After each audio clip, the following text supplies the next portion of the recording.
Golgi का यानी mitochondria के बाद गोल्जी बॉडीज, ये कोशिका ये भी सेल ऑर्गेनल्स है।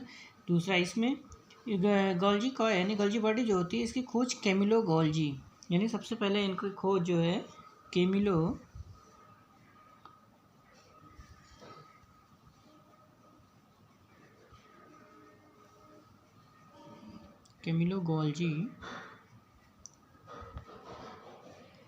गोल्जी ने खोज किया था। इन्हीं के नाम पे इसका नाम गोल्जी बॉडी यानी कि गोल्जी का या गोल्जी बॉडी, इन्हीं के नाम यानी साइंटिस्ट के नाम के आधार पे ही इसका नाम गोल्जी बॉडी का नाम इसमें पड़ा हुआ है।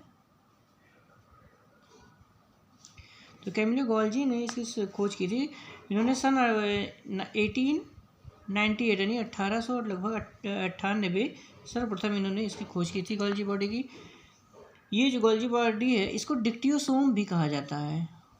ये जो डिक्टियोसोम,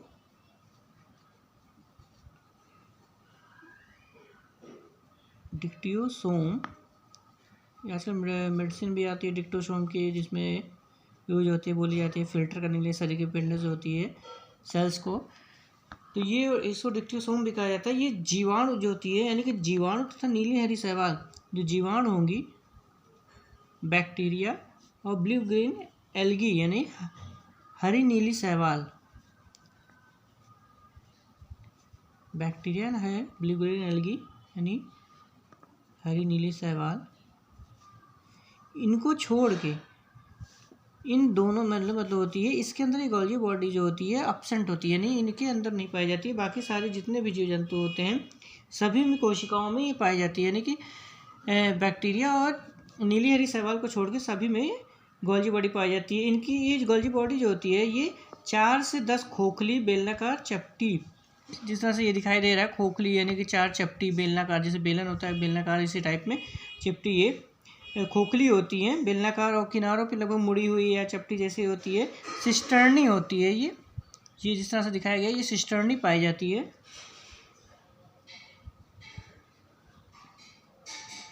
सिस्टर्नी इस तरह से ये चिपटी सिस्टर्नी होती है। इसके अलावा इसमें छोटी छोटी यहाँ पे गोल जैसे स्ट्रक्चर दिखाई दे रही है, वेसिकल्स होती हैं तथा इसमें बड़ी खाद्य रिक्तिकाएँ होती हैं, बड़ी बड़ी यानी कि इसमें जो पाई जाती है ये। तो ये गोल्जी बॉडी जो होती है इसमें चिपटी जैसे आकार से स्ट्रक्चर होता है, इसे सिस्टर्नी कहते हैं। छोटी छोटी गोल डॉट टाइप की पाई जाती हैं जिसे वेसिकल्स कहते हैं। और इस बड़ी बड़ी इसमें थोड़ी वैक्यूल्स रिक्तिकाएँ पाई जाती हैं जिसको वैक्यूल्स कहा जाता है।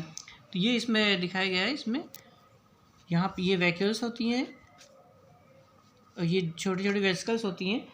ये जो होती हैं इन्हीं के टूटने, जो सिस्टर्नी होती है, जो छोटी छोटी सिस्टर्नी होती है, इन्हीं के ब्रेकडाउन से, यानी कि ये छोटी छोटी उसमें डॉट टाइप की होती हैं, ब्रेक कर जाती हैं, टूट जाती हैं।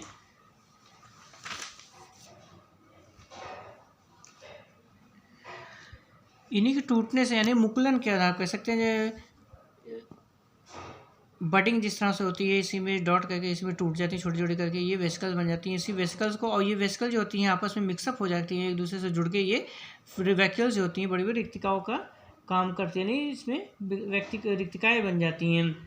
तो ये इन्हीं से निर्माण होते हैं, यानी सिस्टर्नी से ही इसमें वेसिकल्स बनते हैं। वेसिकल्स यानी कि ब्रेकडाउन करके छोटे छोटे मुकले यानी बडिंग टाइप के निकलते हैं जिससे अलग हो जाते हैं, और ये वेसिकल्स जो होते हैं आपस में मिलने के बाद ये वैक्यूल्स यानी रिक्तिका का फॉर्मेशन यानी रिक्तिका का निर्माण करते हैं। इनका मेन फंक्शन जो होता है, कार्य जो है, इनका मेन फंक्शन जो कार्य होता है गोल्जी बॉडी का, यानी कि हमारे शरीर के अंदर इनका जो मेन कार्य है ये जो होती है कोशिकीय पदार्थों का श्रावण, यानी जो हमारे सेल्स के अंदर पाई जाती हैं उसके अंदर कोशिकीय पदार्थ जो मटेरियल होते हैं उनका सिक्रेशन करती है, यानी सिक्रेशन श्रावण का काम करती हैं, और संचय का काम यानी कलेक्शन का काम इनका होता है। कोशिकीय पदार्थ, जो कोशिकीय पदार्थ होते हैं उनका संचय, सेल के अंदर जो मटेरियल पाए जाते हैं उन्हीं का सिक्रेशन और कलेक्शन का काम ये करती हैं। इसके बाद इसमें लाइसोसोम, ये जो होती हैं प्राथमिक लाइसोसोम का निर्माण करती हैं। जो लाइसोसोम्स पाए जाते हैं इसके बॉडीज में वो प्रिमिटिव लाइसोसोम्स का फॉर्मेशन भी इन्हीं के माध्यम से, नहीं कह सकते हैं इन्हीं के माध्यम से होता। लाइसोसोम्स का निर्माण करेंगी।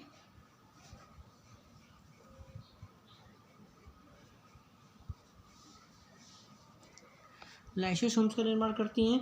और शुक्र जनन के अंतर्गत अग्रपिंडक का निर्माण, जो शुक्राणु शुक्र जनन होता है उसमें जो आगे का हेड पार्ट जो होता है वो उसका निर्माण ये गोल्जी बॉडी के माध्यम से होता है। तथा हार्मोन्स का फॉर्मेशन करेंगे, यानी हार्मोन का निर्माण के लिए इसका काम होता है। ये हार्मोन का निर्माण करती हैं, जो शरीर में हार्मोन्स पाए जाते हैं ये हार्मोन का निर्माण करती हैं। फिर कोशिका विभाजन के समय जो कोशिका जिस तरह से सेल होती है, ये सेल जो पाई जाती है, जब इसमें डिवीज़न होता है, चाहे इसमें इस तरह से होगा चाहे इस तरह से, तो ये जो पट्ट का निर्माण यानी सेल का डिवीज़न जो होना है कोशिकाओं में, जो इस तरह से सेल का फॉर्मेशन होती है, जो ये बीच में लेवल इसको डिवाइड करने का काम करती है, जो पट्टिकाएँ पाई जाती हैं, इनका निर्माण भी इन्हीं के माने गोल्जी बॉडी के माध्यम से ही होता है। यानी इनका मेन फंक्शन जो होता है श्रावण करने, जो कोशिकीय मटेरियल होता है उसका सिक्रेशन है, कलेक्शन यानी श्रावण और संचय का काम करते हैं। लाइसोसोम्स का निर्माण, एक प्राथमिक लाइसोसोम का निर्माण करेंगे। हार्मोन्स का एंजाइम होता है, जो शुक्रजनन होते हैं उनका हेड का निर्माण ये करती हैं। तथा इसमें जो सेल डिवीजन के समय जो बनती है कोशिका पट्ट, यानी कि सेल डिवीजन में इसमें दो भागों में डिवाइड करने के लिए जो बीच में खाँच कह सकते बनती है, तो ये इसका निर्माण भी इन्हीं के माध्यम से होता है। तथा ये कार्बोहाइड्रेट का संश्लेषण, जो कार्बोहाइड्रेट होता है उनका संश्लेषण भी ये करती हैं। कार्बोहाइड्रेट का संश्लेषण का काम, कार्बोहाइड्रेट के संश्लेषण का काम इन्हीं के माध्यम से यानी गोल्जी बॉडी के माध्यम से होता है। तो ये शरीर के कोशिकांग पाए जाते हैं जो शरीर में हमारे बॉडीज के अंदर ये होते हैं। तो माइटोकॉन्ड्रिया के बाद सेल ऑर्गेनेल्स में भी गोल्जी बॉडीज़ होती है। ये जो गोल्जी बॉडीज़ होती है यानी कि गोल्जी बॉडीज़ कैमिलो गोल्जी के माध्यम से इन्हीं के नाम खोज की थी, उनके नाम से किया गया। तो ये सिस्टर्नी यानी बेलना जैसा स्ट्रक्चर होता है चिपटे जैसे, यहीं से 3 भागों में डिवाइड हो जाती है, यानी सिस्टर्नी बनती है। इससे बडिंग के टाइप में बन के वेसिकल्स बनती है, वेसिकल्स से आपस में कलेक्शन होकर बड़ी बड़ी रिक्तिकाएँ के रूप में बन जाती हैं। तो ये जो होती है मेन फंक्शन इनका होता है। तो ये हमारे शरीर में कोशिकांग मेन फंक्शन जो होता है कोशिकांग के होते हैं, यानी जीवित कोशिकाओं में, यानी किसमें सिर्फ बैक्टीरिया और जो नीली ब्लू ग्रीन एल्गी होती है, यानी ऐसे जीवाणु यानी कि ऐसे जीवों को छोड़ के बाकी लगभग सभी जीवों की कोशिकाओं में ये हमारी पाई जाती हैं।